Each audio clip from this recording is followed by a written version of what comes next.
Halo teman-teman, seperti yang udah gue janjikan di video sebelumnya, bahwa kita akan berusaha untuk membuat video-video hiburan sebelum kita bisa bikin video bersama nanti. Jadi berikut ini giliran cewek gue, si Vika, yang akan menceritakan pengalamannya dia waktu pertama kali ke Indonesia. Seperti apa videonya? Check it out.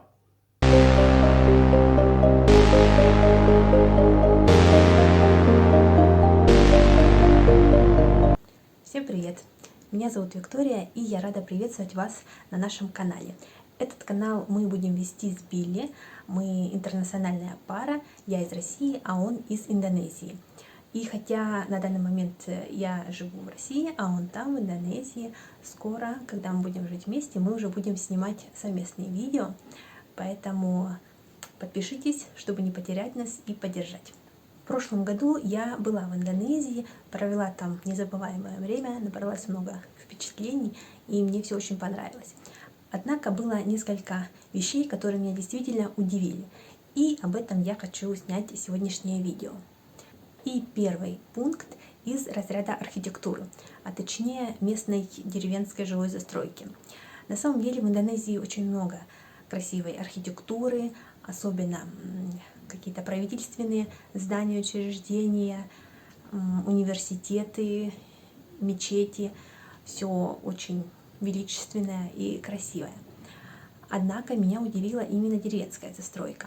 Мы, когда ехали из Джакарты в Джакарту, проезжали мимо множества деревень. И знаете, что там было самое замечательное? Это цвет. В России у нас много зданий именно в нейтральных оттенках.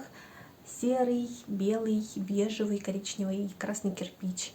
А в Индонезии много домов, которые раскрашены во все цвета радуги. Например, могут быть стены синие, дверь зеленая, окна желтые и так далее. И так много-много домов, и это смотрится действительно ярко и колоритно. Поэтому, так как в России я такого не видела, это меня удивило очень. Все смотрится очень ярко, жизнерадостно и поднимает настроение.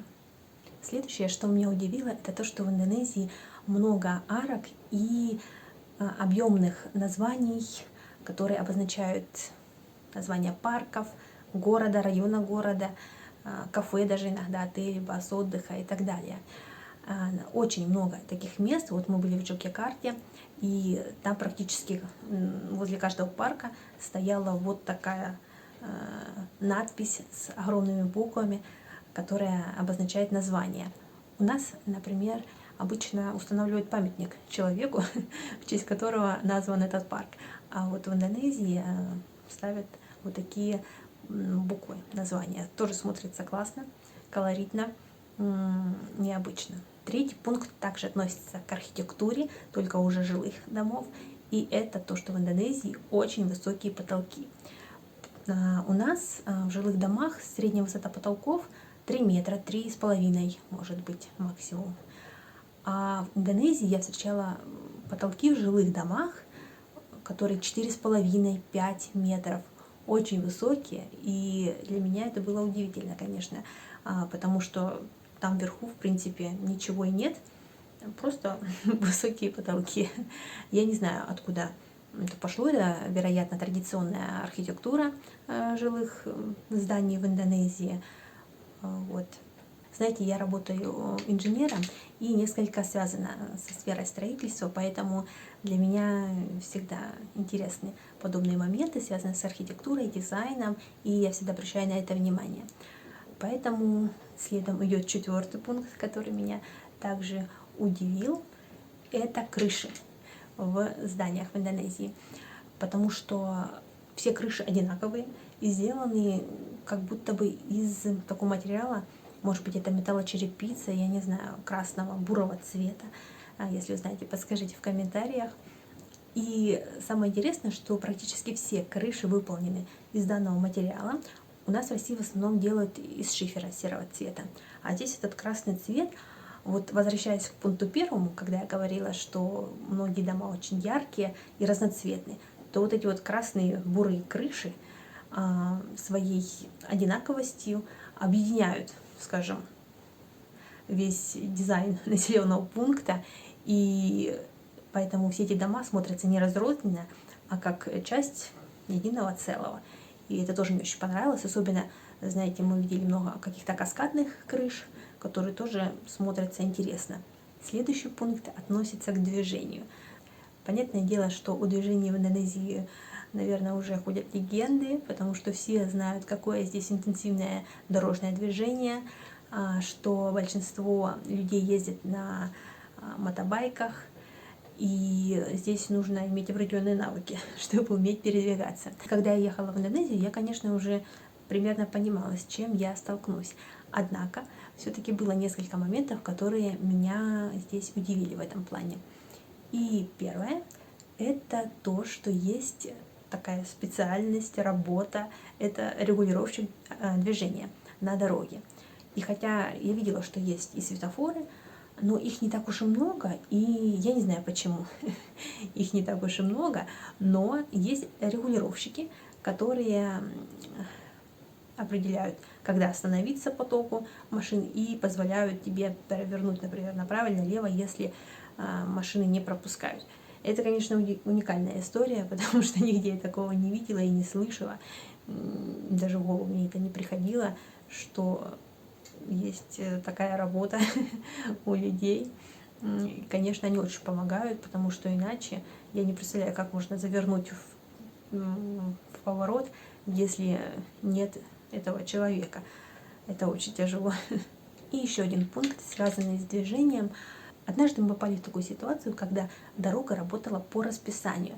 То есть несколько часов весь поток машин едет направо, потом несколько часов весь поток машин едет налево. И когда нам нужно было возвращаться домой, выяснилось, что поток машин едет не в нашу сторону, и нам пришлось ожидать 2 часа, пока возобновится движение в нашем направлении. Это, конечно, тоже интересная история, потому что я не знаю, мы, конечно, не торопились, ну а если бы мы торопились, то что делать, очень непонятно. Хотя байки могли ехать и в том направлении, поэтому это, конечно, ограничение только для автомобилей. Но тоже я такого не встречала, поэтому удивилась. Вообще, конечно, движение в Индонезии сумасшедшее. И левостороннее, кстати говоря, потому что у нас в России движение правостороннее. Теперь по поводу еды пару моментов. Конечно же, в Индонезии, да, очень отличается от российской. Мы не едим столько риса.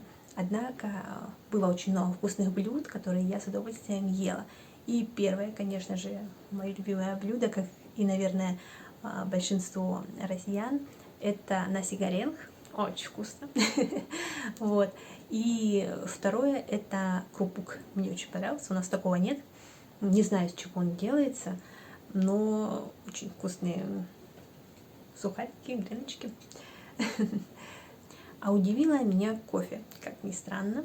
Наверное, из-за языкового барьера, я так полагаю, что я не могла достаточно четко выразить, что мне нужно. Я хотела заказать капучино без сахара. Однако мне постоянно приносили кофе с молоком и очень сладкий. И я не могла понять, в чем здесь загвоздка. И только уже к середине своего путешествия, даже, наверное, позже, я выяснила, что мне подают кофе со сгущенным молоком. И это был, конечно, для меня несколько шок, потому что у нас никогда так не делают. Поэтому я думала, что будет просто кофе с молоком и без сахара. Однако постоянно мне приносили сладкий кофе, и я никак не могла разгадать этот секрет, в чем здесь загвоздка. И только потом я уже поняла, что это сгущенное молоко, которое, конечно, дает сладость. Вот. Я не знаю, что мне нужно было говорить, чтобы получить капучино. Следующий пункт, который показался мне необычным, это пляжи. А именно, когда мы приехали на пляж, мы увидели, что никто не купается.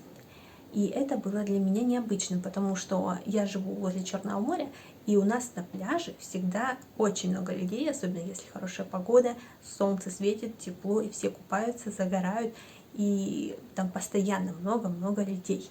Здесь же был огромный пляж, но никто не купался. И мы были на нескольких пляжах, и нигде никто не купался. Поэтому я так полагаю, что купаются, наверное, в бассейнах. Почему не купаются в океане? Не знаю. Я, в общем, помочила ноги, и на этом все. И также один раз мы купались в бассейне, а в океане так я и не плавала. Теперь про климат.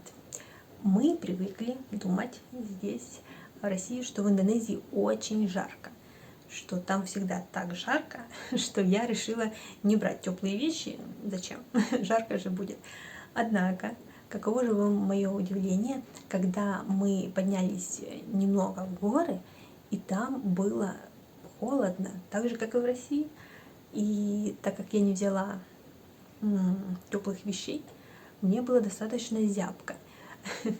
Особенно, знаете, мы поднимались возле Джокьякарты к вулкану Мерапи, и там был туман густой, и очень хотелось теплую куртку.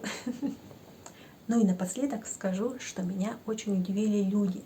На самом деле я очень люблю добрых, скромных людей.